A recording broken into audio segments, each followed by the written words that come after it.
In one of the following graphs, in the standard XY coordinate plane, the solution set to the system of inequalities below is shown shaded. Which one? This is number 56 on the ACT, which means that it should be pretty difficult. I think this is one of the easiest questions on all of the practice tests.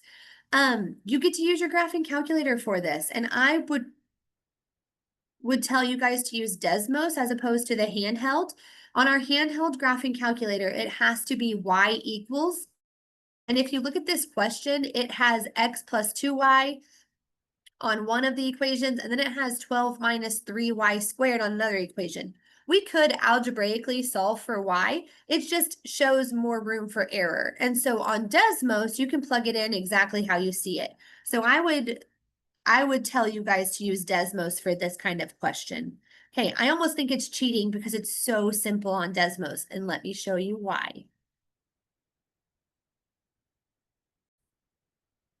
Here we are on Desmos. You're going to type in the equations exactly how you see them. You don't have to do any kind of manipulating to them.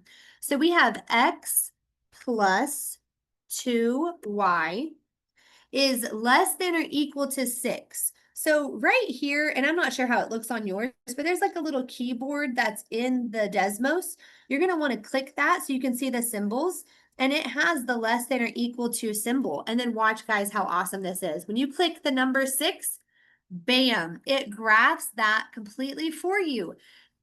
And it shades everything that is supposed to happen within this inequality. That is just one of our equations. A system has more than one equation.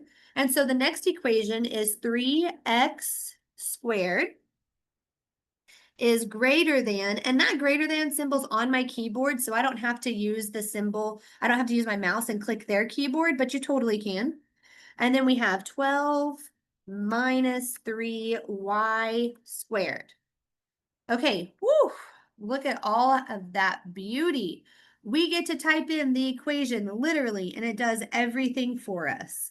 So it says the solution set to the system of inequality is shown below. Which one? Well, this blue part, if you look on the side, Desmos is pretty cool. We could like hide the green part for now. So we are only looking at that first equation. The first equation is a line that has a negative slope and it's shaded below. Okay, so if you look at your answer choices, that eliminates J and that eliminates H. J has a positive slope, so it can't be J.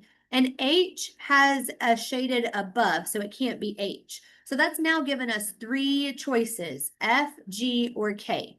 So whenever I highlight that equation, the second one of the system, I see that it's shading everywhere outside of the circle. Well, outside of the circle is going to be F or K. G is only shading inside the circle. So I know that it's stuck between F and K. And if you look at F and K, let's hop back to the question. Oh, I showed the answer, but that's okay. If you look at F, this circle goes above the line that we have, and that's not what our Desmos does. So K is the correct answer for this question. Again, this is number 56 on an ACT, and it was not that difficult. You just have to know how to use your technology.